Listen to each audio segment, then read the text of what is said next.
Krásný den, milí diváci, vítám vás u dalšího dílu pořadu Klenoty života na Svobodné televizi. Dnes výjimečně a poprvé nemám hosta ve studiu, ale děláme rozhovor na dálku.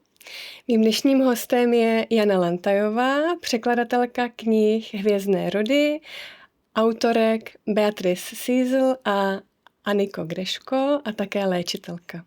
Vítám vás tady. Ďakujem veľmi pekne za pozvanie, Monika.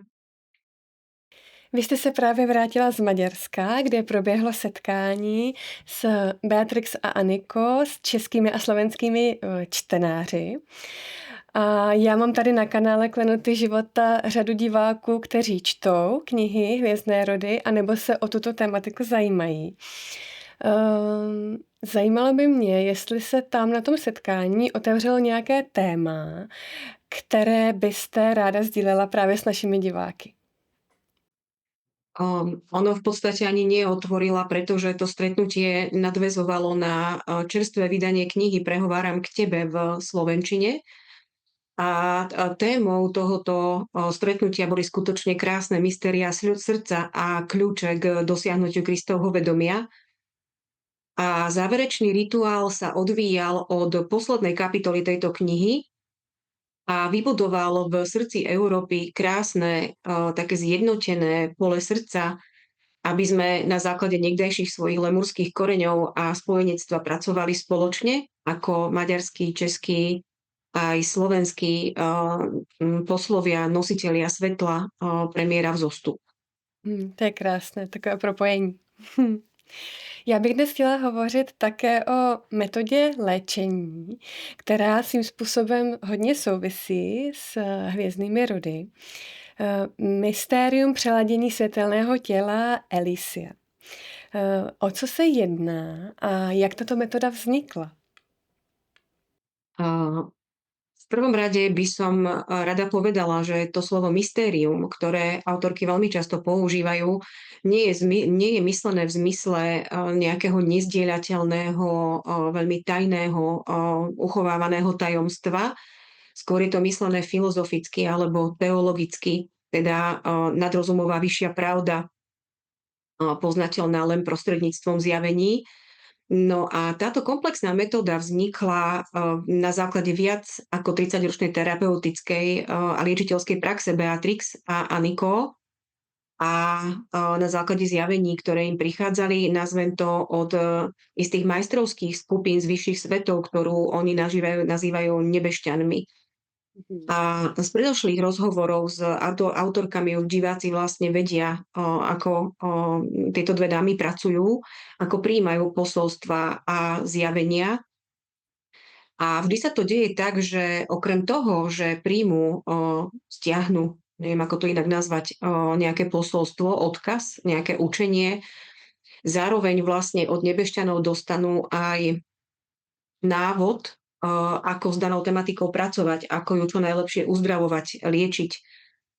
A konkrétne v tomto prípade ich vlastne vždy zaujímalo, ako fungujú strachy, ako sa rodí bolesť, ako sa somatizujú určité psychologické procesy a vzorce systémov presvedčení a podobne. Elysium teda nie je rozprávacia terapia, hoci samozrejme v úvode prebehne úvodný potrebný rozhovor.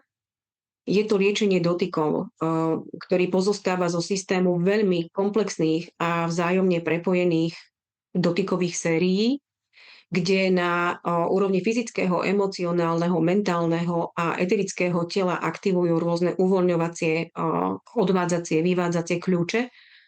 Elysium koordinátori teda otvárajú špecifické brány, ktorými je možné vyviesť náplne, ktoré spôsobujú fyzické a duševné utrpenie.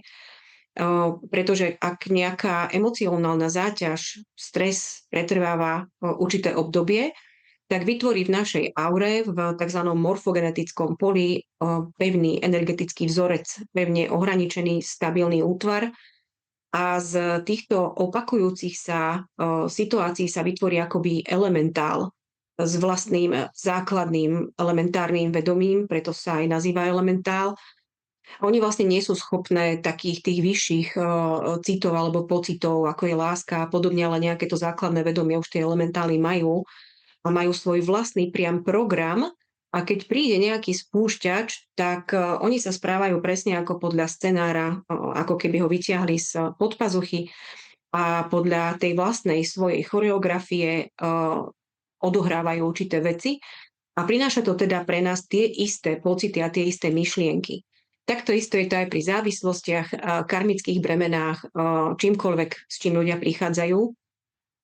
Nevedome sa teda opakujú rovnaké naše reakcie a nedokážeme sa dostať z týchto dookola sa opakujúcich krokov.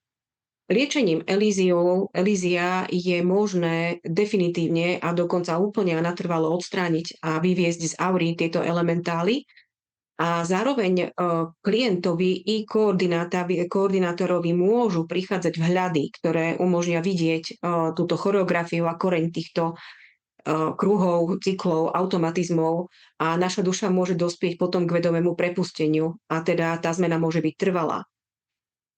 Ďalšie kľúče im prišli v súvislosti s učením o pozemských a galaktických kľúčoch vykúpenia, čo vlastne bude ďalšia kniha, ktorá vyjde v roku 2025. Dúfam, že v prvej polovičke sa to podarí ešte. A Elysium pracuje aj s karmickými vzorcami. Teda, keď si človek na základe karmického zákona priťahuje nejaké reparačné situácie a na odčinenie teda, nedostatok, neúspech, ťažkosti, akúkoľvek fyzickú alebo psychickú záťaž, to už poznáme, takto sa vlastne rodia cykly pokánia a stávajú sa veľmi dominantným energetickým vzorcom v morfogenetickom poli človeka. A tento princíp karmického usporiadania obvykle zostáva aktívny, bez ohľadu na to, či sme ho už odčinili alebo nie, a to až do momentu, kým ho vedome neodpojíme. A tento vzorec sa zapisuje tiež do rôznych vrstiev nášho svetelného tela a tiež sa z neho stával elementál. V tomto prípade ho môžeme nazvať karmickým elementálom a ukotvuje sa v určitých kotviacich bodoch na tele a v aurickom poli toho človeka. No a pri tomto type liečenia odpájame tieto karmické elementály, ktoré už majú svoju charakteristickú podobu, svoje charakteristické vzorce a odvádzame ich. Nebavíme sa tu o odňatí karmy, ako Bea Zaniko veľmi dôrazne zdôrazňujú, hoci je fakt, že oveľa častejšie sme prijali tú rolu obete tej trpiacej strany. Bremeno hriechov sme teda už s najväčšou pravdepodobnosťou odčinili. Karmický elementál však nevie konať inak, lebo pozná len toho, z toho bol zrodený, z toho sa zrodil. A keď je tento karmický elementál odpojený, tak je človek schopný vidieť jasnejší obraz, duša žije slobodnejšie, bez utrpenia, ktoré si sama spôsobila a dokonca je možné rozpustiť aj určité magické putá, kliatby, sľuby, ktoré sme vytvorili či už my sami, dobrovoľne alebo z donútenia, alebo boli namierené proti nám inými. Teda nie je tu vlastne téma pri týchto mystériách Elízia, s ktorou by sa nedalo pracovať. Toto liečenie môže priniesť človeku naozaj úplne nový tvorivý proces, ktorý nie je riadený už duševnou alebo fyzickou bolesťou. No a potom je tu ešte napríklad ďalší postup na riešenie závislosti a nutkavého správania. To sú, orálne závislosti, kyberzávislosti, tieto tiež nemusím menovať. A tu je ten mechanizmus veľmi podobný. Keď návyky opakujeme, tak stávajú sa nutkaniami. A my počas liečby zmapujeme tento špecifický neurologický riadiaci program a pomocou špecifických krokov odpojíme mechanizmus závislostného automatizmu. Teda proces odvykania je potom oveľa efektívnejší a kratší. Trolinku vnútornej disciplíny to však bude aj tak vyžadovať. Tá disciplína tam je samozrejme trošku potrebná, zároveň sa môžu ukázať aj príčiny týchto závislostí. No potom Elysium obsahuje aj možnosť nádherného procesu liečenia základnej štruktúry svetelného tela a jeho harmonizácie. A to súvisí s procesom pôrodu a inkarnácie. Pretože v tomto procese sa môže udiať to, že ukotvenie tej základnej štruktúry svetelného tela do tej bunkovej reality tela dotyčného sa úplne nedokončí. Môže to byť napríklad v pozadí mentálnej zaostalosti, autizmu, ADHD, depresívnych stavov a tak ďalej. Teda akoby časť duše človeka zostala hore a tento človek nedokáže svoje telo a svoj život úplne ovládať a ovláda ho len čiastočne. A toto liečenie teda môže byť veľmi nápomocné aj u čiastočne vytrhnutej alebo zranenej tzv. Kahíta, ako to Beazaniko nazývajú. A je to spomínané vlastne aj v knihe Osudy hviezd, ktorú už naši čitatelia čítajú. No a ešte o pár dní teraz, čoskoro nás čaká zasvetenie do posledného mystéria, a to je prevedenie duší. Ten som ja osobne zažila 4-krát. 3-krát som ho tlmočila, pretože na Slovensku nebol nikto, kto by to v slovenčine toto zasvetenie mal.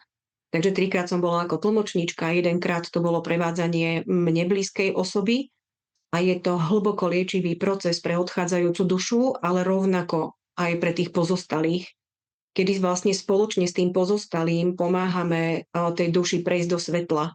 A ja by som si veľmi prijala, aby takto krásne mohla odchádzať každá duša.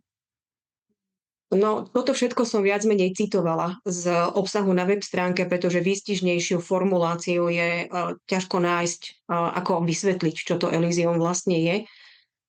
Ja by som len dodala k tomu, že obvykle to prirovnávam k práci zubára, že nemôžeme očakávať, že pôjdeme k zubárovi raz a do konca života už budeme mať zdravé zuby. Každopádne toto akoby nové morfogenetické pole človeka umožňuje vidieť veci inak, reagovať inak a samozrejme prejaví sa to aj v jeho realite. Viditeľné a citeľné zmeny sú vnímateľné naozaj okamžite, ale po 3. raze je to už evidentné. A je to potom na diskusiu s daným koordinátorom Elysia, s ktorým viete dohodnúť potrebnú kombináciu, intenzitu a konkrétny postup. Asi dosť obšírne som o tom hovorila. Je to skvělé, že jste to takhle představila. A já mám k tomu ještě několik otázek, co mi tam vyvstalo zatím, co jste povídala. Znamená to teda, že my už v nějaké části života jsme třeba odčinili, dejme tomu, ten karmický problém, ale tím, že tam ještě pořád zůstává ten elementál, tak jenom tím jsme v tom ešte proste zacyklení zůstáváme. Áno, pochopila ste to veľmi správne, pretože ako dámy Beatrix a Aniko hovoria, nič, čo v tomto živote zažívame ako situácie takéhoto charakteru, nič nepochádza z tohoto života. Máme tu v tomto živote vlastne len spúšťače. Rozumím. A ještě mě tam zaujalo, vy jste v podstatě řekla, že příčinou autismu a různých nějakých mentálních chorob může být nebo je to, že se při inkarnaci neinkarnovala ta daná část duše správně, nebo mohla byste to ještě trošičku rozvést tohle? Nebola by som rada, aby ma v podstate nejakým spôsobom chytali za slovíčka, že teda či nájdem to správne vyjadrenie toho celého. Môže to byť príčinou. To je závislé zase aj od plánu tej duše, čo si do tejto inkarnácie naplánovala a tak ďalej. To znamená, že nie je to jediná príčina, prečo je niekto autista, prečo má niekto ADHD, alebo nedaj Bože nejaké mentálne deficity, by som to nazvala. Avšak príčinou môže byť aj to, že tá dušička sa v procese tej inkarnácie, ona keď sa spúšťa do toho fyzického tela, prechádza určitými fázami, vlastne spúšťa určité vlákienka, by som to nazvala, ktorými sa pripája do toho maličkého fyzického telíčka. Hej. A je veľmi ťažké pre tú dušu, pre ktorúkoľvek dušu vlastne vstúpiť, pre tú obrovitánsku dušu multidimenzionálnu vstúpiť do toho 3D sveta, do toho maličkého fyzického telíčka. Je to ťažký proces. Takže tento rituál Kahita kedysi dávno vlastne v lemúrskych časoch, ako sa to píše aj v tej knihe Osudy hviezd, sa robil do 3 dní od narodenia dieťatka. A jednak ho prevádzali rodičia. Krásne je ten príbeh opísaný v knihe Osudy hviezd o živote na Lemúrii a zároveň sa na tomto procese podieľali aj kňažky lemúrske. aby napomohli tej duši plne sa inkarnovať do toho fyzického tela. Hej? A niekedy sa môže stať teda, že, že teda tá duša sa nedokáže úplne ukotviť do toho fyzického tela a teda iba istú časť tej svojej duše. A potom môžu byť následkom práve tieto zdravotné výzvy, dajme tomu, ako by som ich nazvala. Rozumím. Takže, ale je to veľmi pekný rituál, ktorý vieme opakovať aj teraz, alebo vieme ho dokonca častejšie vlastne prežiť alebo zažiť ako jeden z tých liečiteľských postupov, že jednak sa to dá urobiť tak, že pri malom bábätku, ktoré sa práve narodilo, pomôžeme ukotviť tú jeho dušičku do toho tela a zároveň popri tom si rodič alebo rodičia púšťajú meditáciu, ktorá súvisí s tým káhita a pri ktorej si odohrávajú oni ten svoj rodičovský proces. A my ako koordinátori Elízia vlastne pomáhame ukotviť, alebo ak by som bola, že zacvaknúť ako keby tú dušičku do toho tela, aby sa tam dokázala pekne usadiť. Ale je to použiteľné naozaj aj táto metóda aj pre detičky s týmito postihmi, ktoré som už spomínala, alebo aj pre hoci ktorého človeka, ktorý zažíva situácie veľmi ja neviem, nejaké dramatické, kedy má pocit, že sa mu zatriasla zem pod nohami a že nie je celkom v sebe. Hej, a vtedy opäť urobiť tento rituálik. Nie je to dlhodobá záležitosť, naozaj to trvá možno pol hodinku. Hej, a je to veľmi pekný proces, aj cítia tí ľudia, že sa tak viacej usadili do toho svojho tela. To je krásné. A ještě mě tam napadla jedna otázka.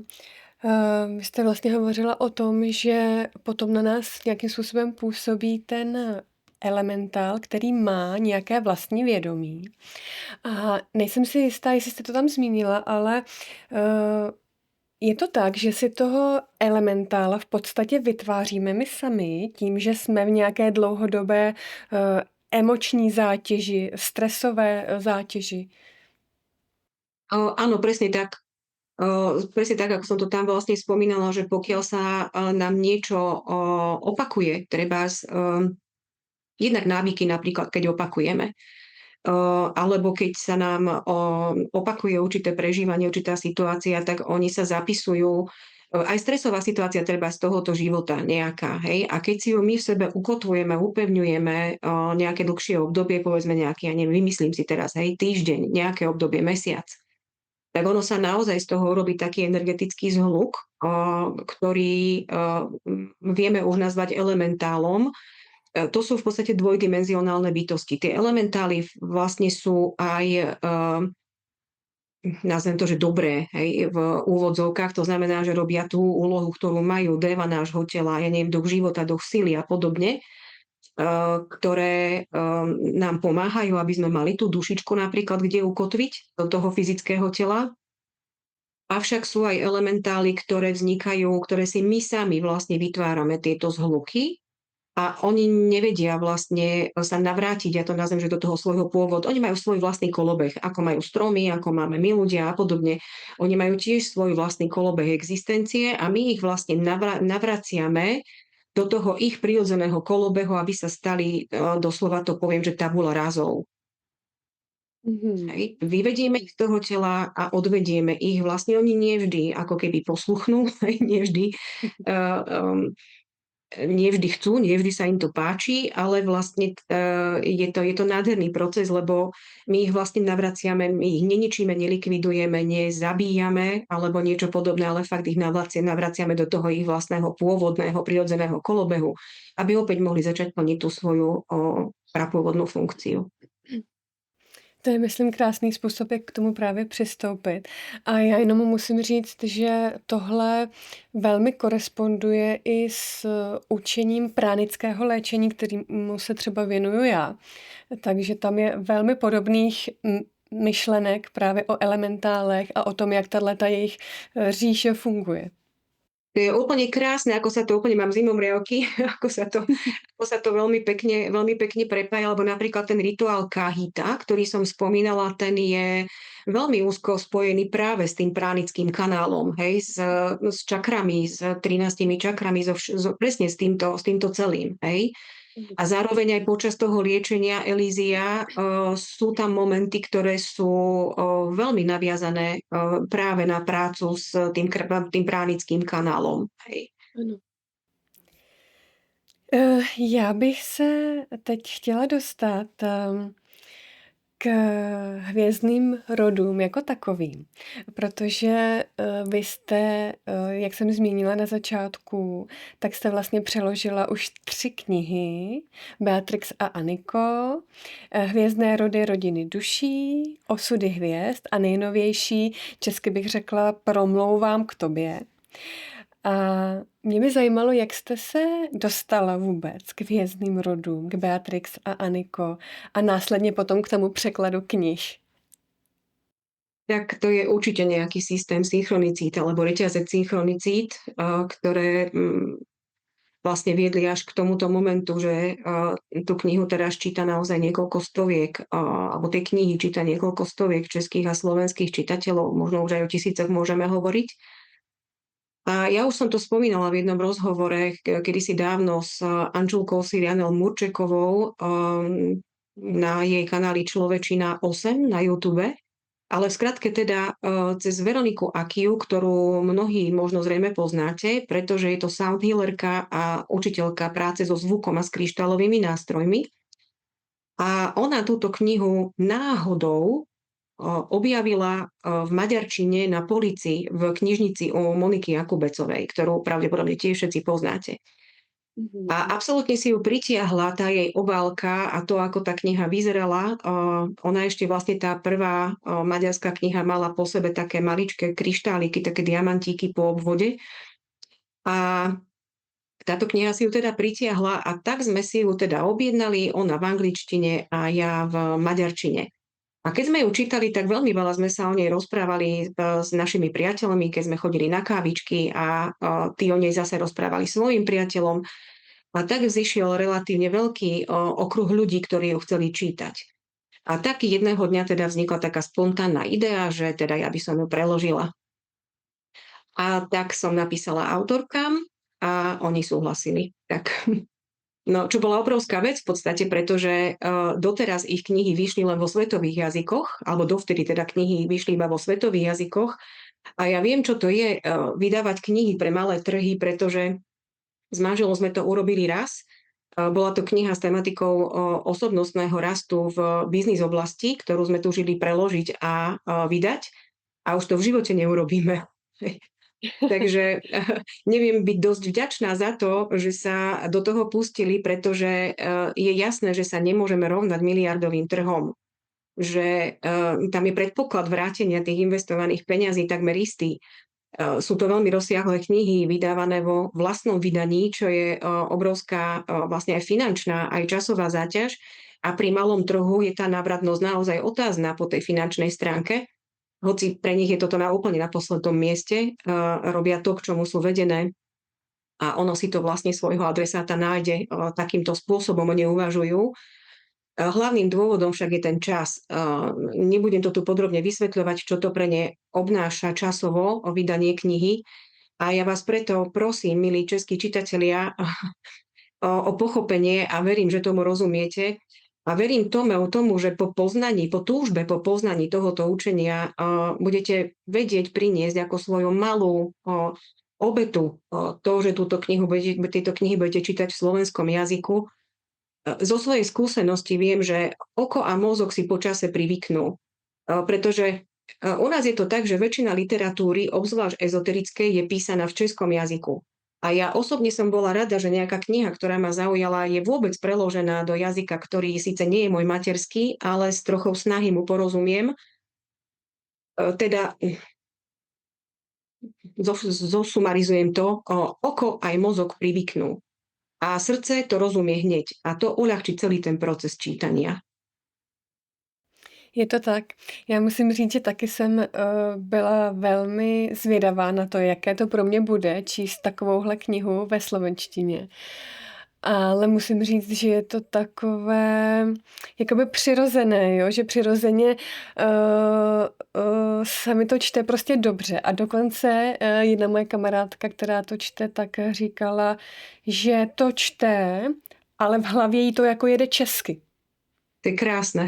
Jo, jestli mi rozumíte. Áno. Prostě to je taky jako zajímavý. No. Áno.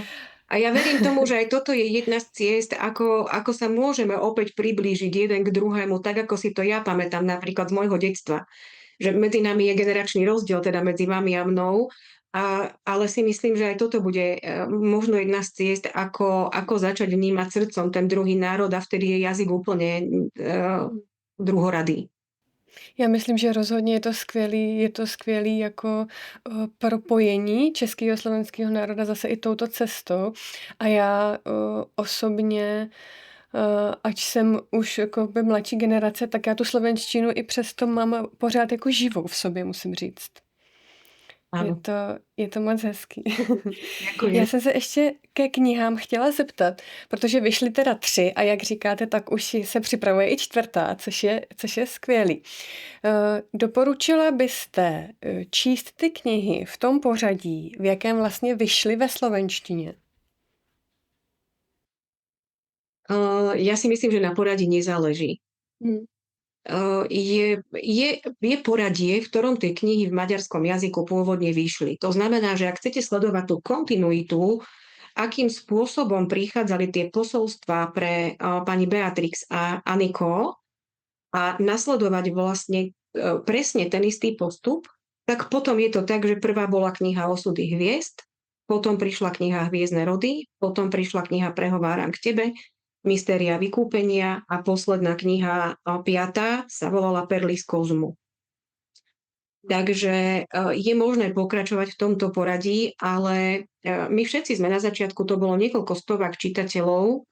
V tej prvej fáze myslím, že nás bolo okolo 400, ktorí sme v tom istom čase začali čítať tú knihu Hviezdne rody, rodiny duší. My sme začali pretože to nás v podstate oslovilo, alebo to nás pritiahlo, tú skupinku, teda vtedajšiu. Avšak bolo to tam tak, že je to taký nezvyklý spôsob, ktorým ten jazyk a štilistika, ktorú tie autorky používajú. A trebalo si na to trošku privyknúť, si myslím, a preto sa nečítala veľmi jednoducho mnohým ľuďom. A je aj náročnejšia obsahovo ako tie ostatné ich knihy. A naozaj sa bolo treba možno poprehrízať tými prvými náročnými stránkami, obzvlášť keď sme nevedeli, kto Beatrix a Nicole sú, čo za tým celým je, bolo to to učenie pre nás absolútne nové. Tak bolo sa treba vrácať k určitým častiam, diskutovať o tom naozaj, vlastne kvôli tomu aj vznikli tie skupinky rôzne, diskusné by som to nazvala, ktoré spolu analyzovali, rozoberali obsah tých knížiek a podobne. A myslím si, že začať je možné ktoroukoľvek. Takže kto má chuť, sú aj takí čitatelia, ktorých napríklad zaujíma vyslovene len Kristova cesta a kresťanstvo ako také, a tí prioritne čakali, kým vyjde kniha Prehováram k tebe. Sú takí, ktorých skôr zaujala Lemúria, Atlantída, Plejády a začali vlastne knihou Osudy hviezd. A pre tých, ktorí chceli ísť do toho, že chcem spoznať svoje galaktické korene, svoju galaktickú minulosť ako prvoradú, tak začali čítať knihu Hviezdne rody. Já bych jenom připomněla, že knihu Hvězdné rody jsme probírali v rozhovoru s Monikou Baudyšovou, tady na Klenotech života, dám tam divákům odkaz. Áno, ďakujeme veľmi pekne, boli to naozaj veľmi, veľmi príjemné rozhovory. Moc děkujeme. Ja som si ich tiež s veľkou radosťou vypočula. A knihu Osudy hvězd jsme částečně probrali s Monikou, zvláště jsme hovořili o Lemurii. Taky tam dáme odkaz, ale chtěla bych se vás zeptat na tu nejnovější knihu Promlouvám k tobě. Mohla byste ji krátce představit? Už jste něco nastínila, ale mohla byste trošku více o ní pohovořit. Áno, naozaj len trošku teda. Je to v podstate zabudnuté evanjelium, ktoré hovorí o pozemských inkarnáciách duše Kristovej a istých apoštolských poslov a hovorí aj o vzťahu Márie Magdalény s Ježišom. A čitateľ v tejto knihe pochopí a dokonca veľmi presne nasledovateľným iniciačným procesom aj prežije, čo znamená Kristovo vedomie akými krokmi je možné sa k nemu priblížiť, prípadne dosiahnuť ho. Obsahuje veľa krásnych podobenstiev, príbehov a zároveň veľmi podrobne opisuje aj to, ako boli pani Beatrix a Aniko tieto posolstvá postupne odovzdávané. Nie je to teda román beletria, pretože autorky presne opisujú proces, ako tieto informácie prijímali a ako spolu so svojou intenzívnou chrámovou skupinou prechádzali jednotlivými piliermi Kristovho vedomia počas obdobia celého jedného roka. A čoskoro vlastne vyjde aj interview k tejto knihe na kanáli Človečina. Myslím si, že takto sa veľmi krásne doplnia vlastne, alebo skôr takto by som to, že je príležitosť, aby každý ten kanál priniesol to, čo vlastne priniesť má všeobecne, a tiež to beriem ako taký veľký krok k procesu spájania sa medzi sebou navzájom. Je to krásné. A my určitě dáme i odkaz na kanál Člověčina, tak je tady pod video divákům. Ďakujem veľmi pekne. Protože tam vznikly krásné rozhovory právě s Beatrix a Aniko, které stojí určitě za poslech. Ďakujem. Já bych se ještě ráda zeptala přímo na Beatrix a Aniko, protože vy jste jejich blízká spolupracovnice dnes už a znáte je jinak než my, kteří jenom čtou ty jejich knihy. Je něco, co byste chtěla říci o tom, jak oni pracují, jak přistupují ke svým čtenářům, nebo třeba jak přistupují k lidem, kteří jim píšou, protože určitě je taky celá řada lidí, kteří je takto kontaktují. Ja by som sa skôr nazvala hviezdnou sestrou ako spolupracovníčkou. V tom zmysle, že by som zastávala nejakú funkciu asistentky alebo koordinátorky pre naše krajiny, ako si to možno niektorí vysvetľujú. Tá spolupráca vlastne vzýšla z toho, že som bola s nimi počas prekladov kníh v neustálom kontakte. Konzultovala som s nimi, preberala, či správne rozumiem napísanému a podobne. A teda áno, umožnilo mi to vidieť a pomaly už 3 roky intenzívne vnímať, ako pracujú, ako prebieha ich deň, čo ich zamestnáva a podobne. Musím povedať, že v živote som sa ešte nestretla s tak oddanou, vytrvalou, doslova službou, akú oni vykonávajú. Ich hlavným poslaním je stiahnutie a reprezentácia hviezdneho vedomia. Absolútne všetko, čo im je odovzdané, posúvajú ďalej spôsobom, akým im to je od nebeských majstrov odporúčané.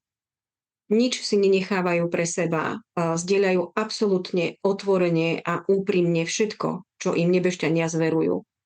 A aj spôsob, akým sa to deje, podrobne opisujú vo svojich knihách.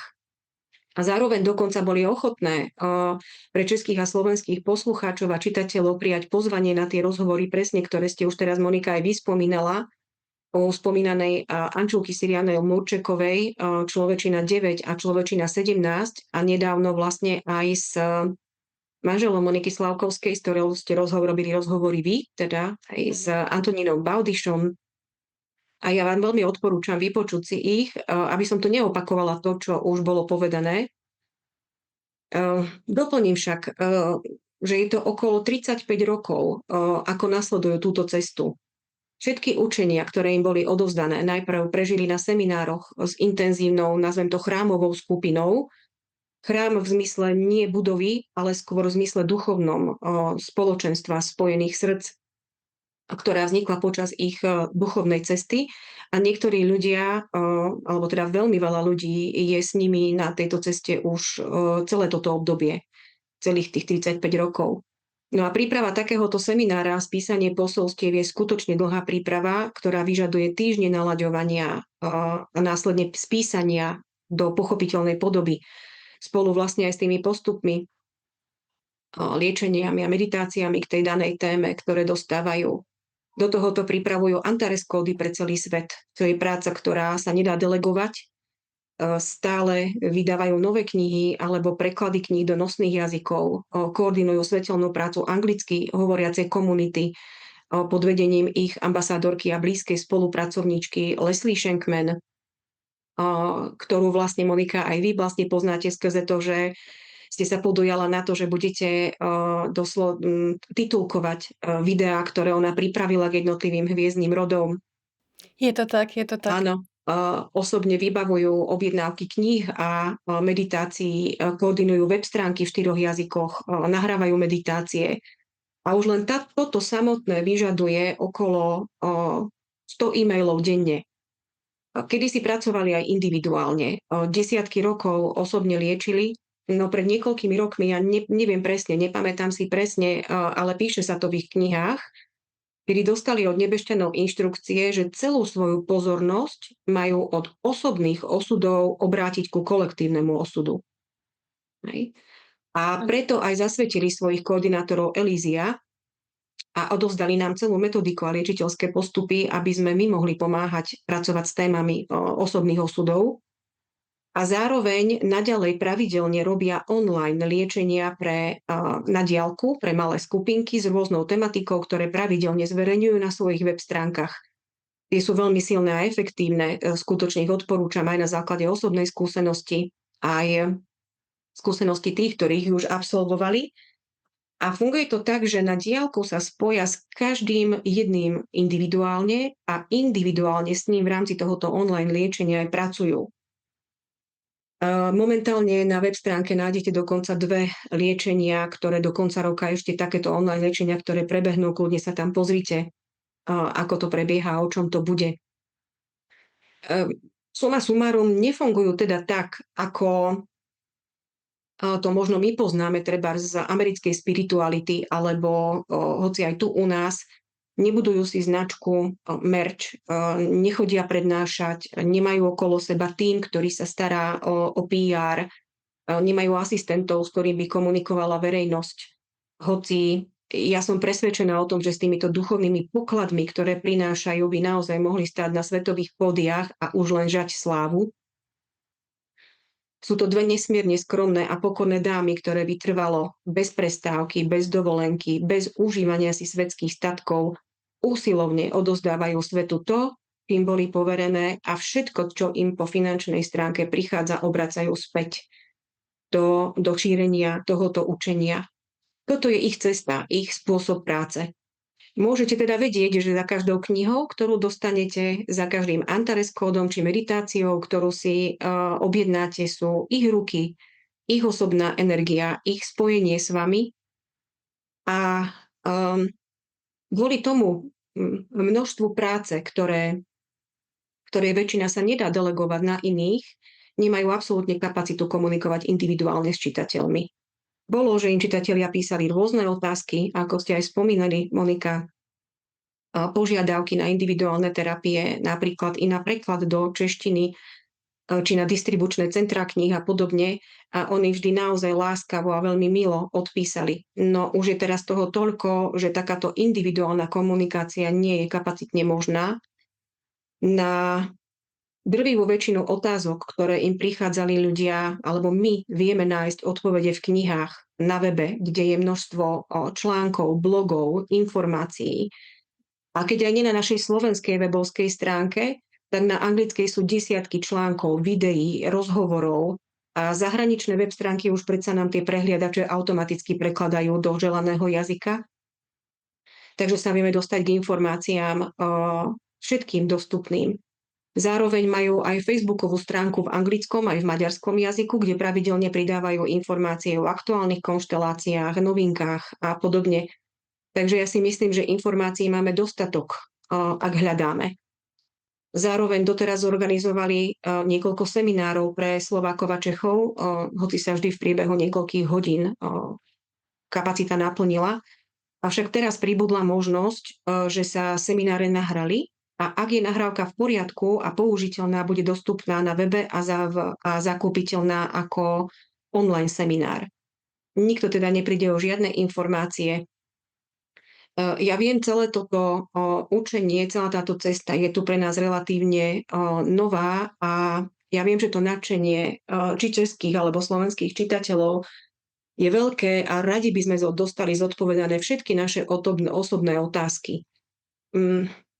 Dajme im však priestor na to, aby sa plne mohli venovať tomu, čo je ich poslaním.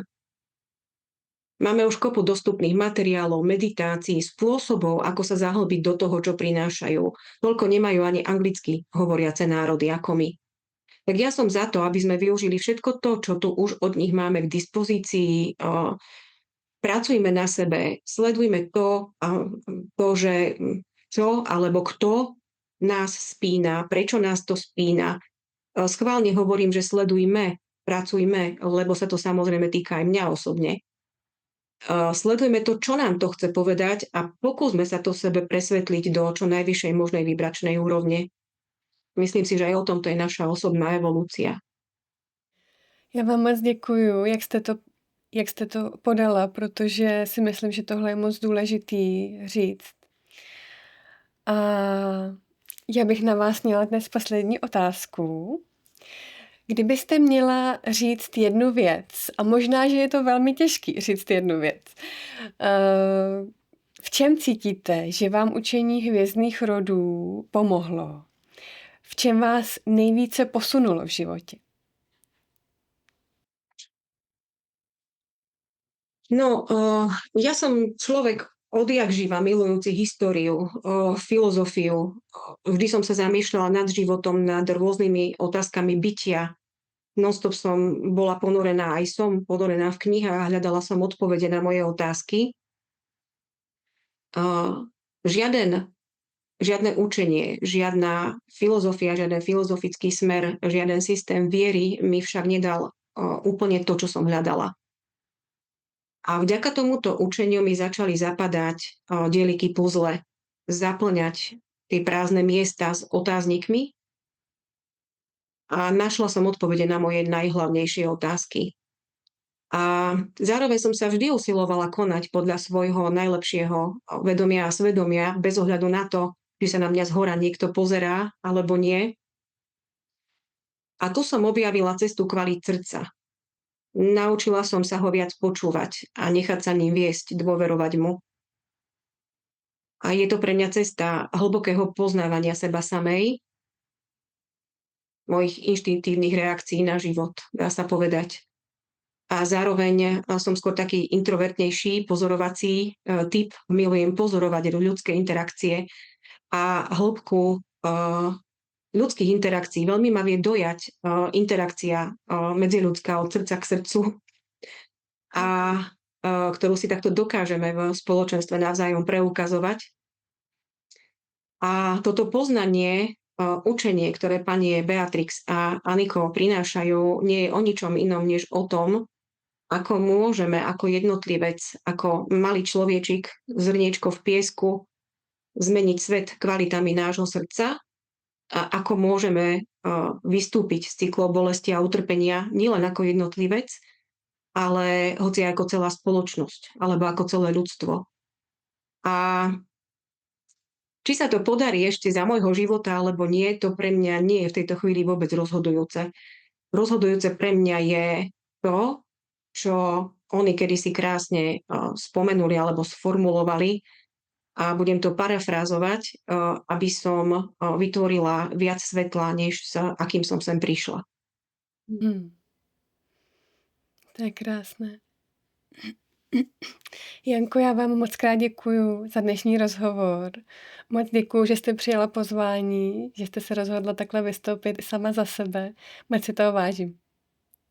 Ďakujem veľmi pekne a prajem všetkým čitateľom, všetkým vašim poslucháčom nádhernú, pokojnú, láskyplnú cestu životom. Moc děkujeme. A vám přejeme mnoho úspěchů ve vaší práci a v dalším překladu těchto úžasných knih. Ďakujem veľmi pekne a dovidenia. Děkujeme. A vám, milí diváci, děkujeme za sledování a budeme se těšit zase příště v Klenotech života. Pokud ještě neodebíráte náš kanál, můžete kliknout na tlačítko odebírat pod tímto videem. A budeme rádi také za sdílení tohoto rozhovoru na vašich sociálních sítích. Mějte krásné dny.